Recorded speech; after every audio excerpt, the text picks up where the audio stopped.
In a related matter to our previous conversations, private schools across Nigeria are currently under a lot of scrutiny because of a number of incidences which resulted in the deaths of 2 students.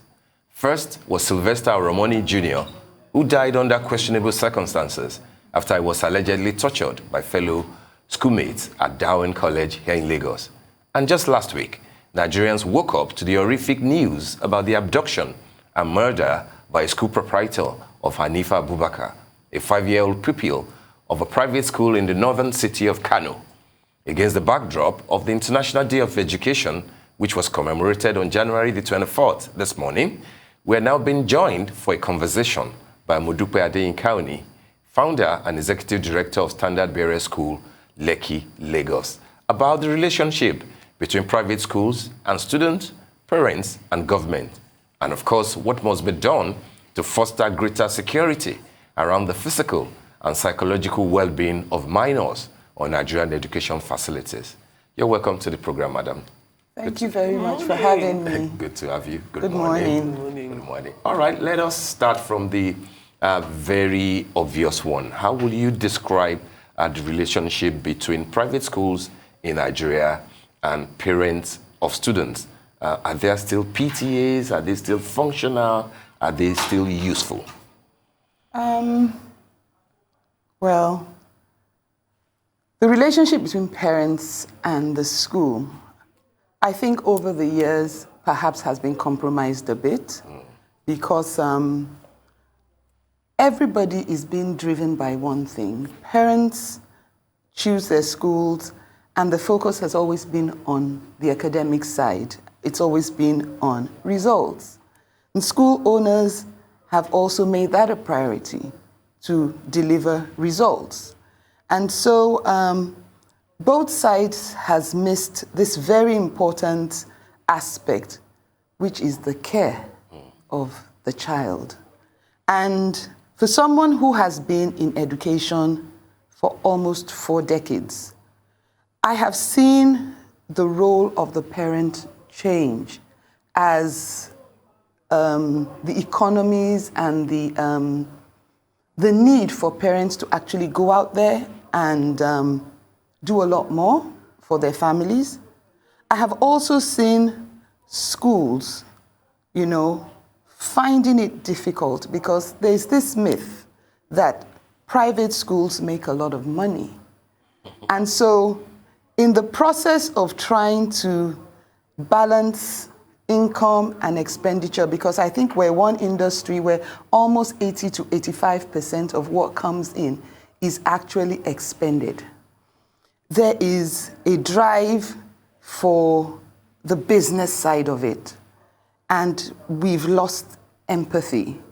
We've lost this need for both of us to collaborate because parents are trying to get the best for their children because no matter how hard they work, that is their most valued investment. And for us as the school, no matter how good our results are, if incidents like the ones that we're hearing now keep coming, we might not be there. Kano State has shut down all the private schools and asked them to come back and be re-evaluated.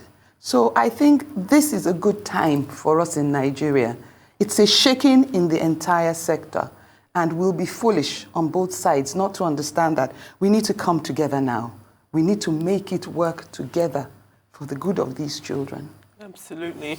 When we look at private schools, because of what you've just said, because of the business aspect of it, you almost forget that they are still under the purview, you'd imagine, of the government. So when we look at private schools here in Nigeria or here in Lagos, what is that relationship like? Is it symbiotic, or do you feel the presence of the government over your shoulder, for example?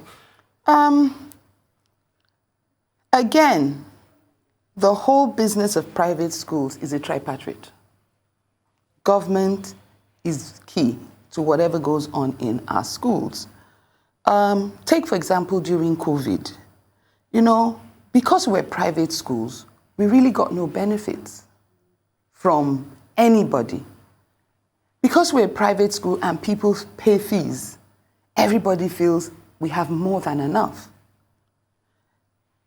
what is necessary now is for Nigeria to understand that private sector education came as a result of a deterioration in the government schools. When I went to school, I went to Queen's College. I got a fantastic education, and I got fantastic discipline from a certain Mrs. Coker, God rest her soul, who made us understand that we're queens and there was a way we needed to behave. But today, what has happened, because of the business side of it, and because, with all due respect, we have a lot of millennials.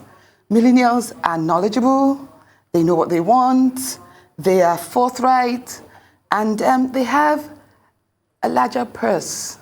And so a lot of schools are concerned about keeping the numbers.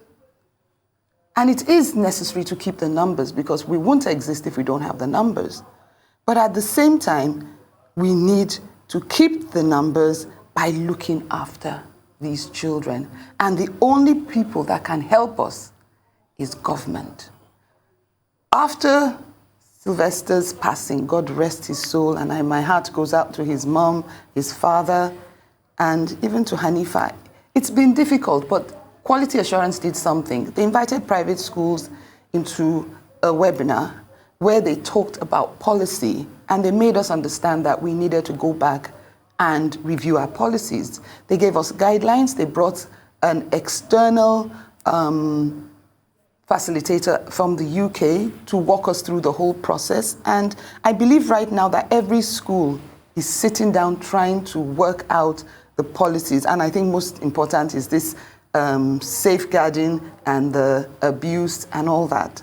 But we won't get it right if parents don't understand that we are in this together. Because some parents feel that they've paid school fees and so they've earned the rights for everything else to be done on their behalf. I must say that, with all due respect again to the millennials, you get the feeling sometimes that for some people, children they love their children. They want the best for their children, but they believe that everything their children need is bought in a shop, right? But the most important thing these children need is their parents. They need their parents to talk to them. Let me dial back to when I started teaching 39 plus years ago. Oop, doesn't look like it. Yeah. I was 25, and there was a little boy in my class who I just couldn't get to do homework. And so I said out of frustration one day, don't come to school tomorrow without your father. Because I saw his mother every day. I said, you want my father? I said, yes. And so I forgot about it, really. The next morning he walks in. No, he's coming. My father is coming. And I almost fell out of my seat when Arret Adams, God bless his memory, walked into my class. Now, his name was Adams, but I did not think that he had a son that age. So I was stammering, and he looked at me and he said, no, miss, you've done the right thing. I needed to adjust my schedule. This boy saw me go to school for his siblings, but now my work has deprived me of coming to school with him. So you've given me the reality check I need. So sit down and tell me about my son. We talked about it, and I never had to ask the fine gentleman to come back into my class. But you know what was most important? He was proud that his father came to school, and everybody could see that his father came to school. And it's the same thing today, especially with boys. It doesn't matter how busy a father is. You can never be too busy to check in on your child in school. A lot of the bad behavior that we are seeing, play out in schools is actually, for some, seeking attention. Now, moms, on the other hand, like to step in There's got to be a point where moms realize that we've stepped in long enough, it's not working. Daddy, we both have this child together, you're needed. I think if parents understood that work-life balance also includes work-life parenting balance, we would begin to see a change. And I believe that for everybody, this time and this shaking that is going on in the education space is going to help everybody rethink it. Okay, I mean, very, nicely put. I mean, those are good words that you've shared with us. But then you run a private school yourself. How will you describe the growing cases of cultism, even in private schools, and bullying? Or will you think that there are isolated cases that people wouldn't need to worry so much about them? Bullying. You know, they say that if you've seen somebody abuse, you're likely to be an abuser yourself. I relate this again to another incident that just came my way yesterday. So I have a very strong relationship with my alumni. And yesterday I get a call from my father. I'm not going to mention the school, not going to mention anything, but if they do hear about it, I hope they do something. And so his son was in class, minding his business, when somebody threw a ruler and it hit him in the eye. The school called him to tell him that there was an accident, but the child was fine. And the child was on the bus on the way home. And he decided, please don't take my child home. Take my child to an ophthalmologist and I'll meet my child there. I want to make sure. I don't know, but God was with him, because when he got to the ophthalmologist, they said the cornea was lacerated and it had drained. He had to undergo 2 operations to save the eye. Cost a lot of money. But in all this, he's been asking one question. What did you do to this boy? And he hasn't gotten an answer. But last week, I had a boy in my own school, and it's a primary school that I run, nursery and primary. Similar incident, throwing a ruler, and was brought to my attention. And I immediately dictated a letter, suspended the boy. Go and think about this. I don't want you in my school with this kind of behavior, especially since we're a school that says 0 tolerance to bullying. And after Sylvester's case, we had had a town hall meeting, we had talked about it, and everybody had been warned about personal space. So, his father replies with... Father of the suspended student? Yes, Okay. His father replies the email, thanking us, and just generally showing great remorse on behalf of his son, and saying that they agree with the suspension, and that they will do everything we asked them to do to integrate him back. And so when he came back, he had to apologize to his entire class, because we had had incidents like this before. He had to the child, to the parents, and it sobered him up. So what I would say is that we need a lot more empathy. We need to stop caring about our reputations, because really and truly, in trying to protect our reputations, we're doing more damage. Right. We're doing more damage. Let's just be human. Let's put ourselves in the place of the parents in every situation, and let's see how best we can work together to deal with this situation, because accidents will always happen. There will always be incidents. There is no perfect school. But what the response of the school is to this situation at any time is the key to having an amicable end to these matters. And I think empathy, understanding, working together, putting processes in place, and like Lagos State said, bring the parents into the process of setting up policies.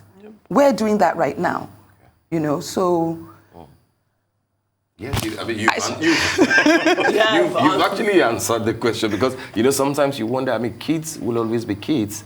And then I think there's a, fine line between bullying and kids just being naughty, isn't it? Yes, and sometimes they don't know.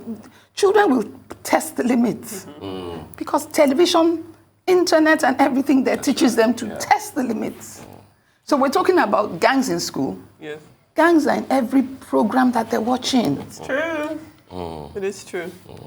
Well, thank you very much for joining us. Thank you. It's definitely insightful conversation. And I'm not even a parent. So I feel like I've learned a lot from that conversation. Thank you very much for joining us. Thank you for having me. Thank you.